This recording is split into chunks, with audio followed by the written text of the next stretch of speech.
Jarek Łuczak, firma Abar. Właśnie przyjmujemy na montaż nowiutkiego Hyundai'a 30.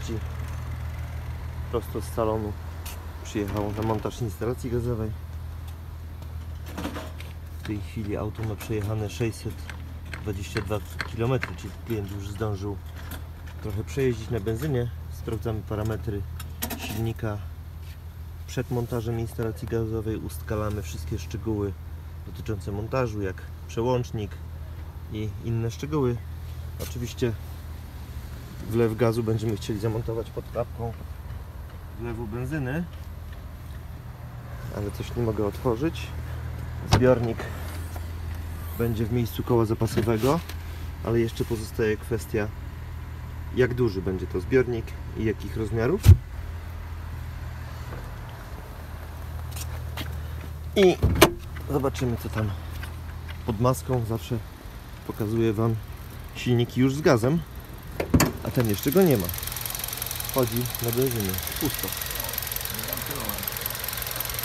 Pusto wszędzie. Ale już dzisiaj po południu nakręcimy relację, jak ten silnik będzie z gazem.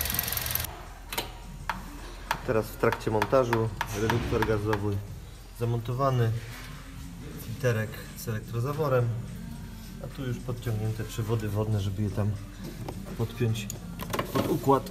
Tutaj trójniczkami będziemy zaraz podpinać, a później dalsze elementy. Teraz wiercimy otwór na zawór tankowania gazu. Zawór będzie umieszczony pod klapką wlewu benzyny. Jest specjalnie przygotowane miejsce i tutaj szykujemy taką podstaweczkę i wlew będzie na tej podstawce odstawiony, będzie można tankować bez żadnych dodatkowych przejściówek. Tutaj widzimy pracę przy podłączeniach elektrycznych, kabelki na razie pospinane, a za chwilę będą jeszcze polutowane. Tu widzimy już zamontowany filtr, listwę wtryskową, czujnik ciśnienia.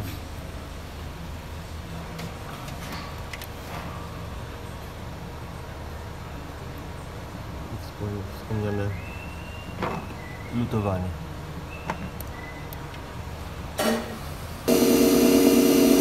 Montujemy zbiornik, właściwie wiercimy dziury do jego mocowania, tak by był sztywno do karoserii przymocowany i nie ruszał się podczas przeciążeń na zakrętach, przyspieszeń i hamowaniach. Wiercimy otwór wentylacyjny.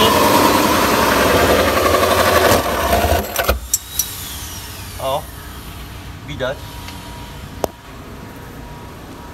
Było od dołu, teraz od góry. To jest otwór wentylacyjny dla zbiornika, którym będziemy wyprowadzać przewody do silnika i do wlewu, a oprócz tego będzie to przewietrzenie komory wielozaworu. A teraz po montażu już programujemy instalację gazową. Zatankowana, wszystko ładnie poukładane. I tu mamy, programuje się w tej chwili i będziemy sprawdzać, czy szczelność. Zbiornik gazu wylądował w miejscu koła zapasowego, tak jak mówiłem, 56 litrowy. I tym sposobem nowy Hyundai będzie jeździł na gazie. Tu mamy wlew gazu już zamontowany, który jest na Państwa oczach montowany.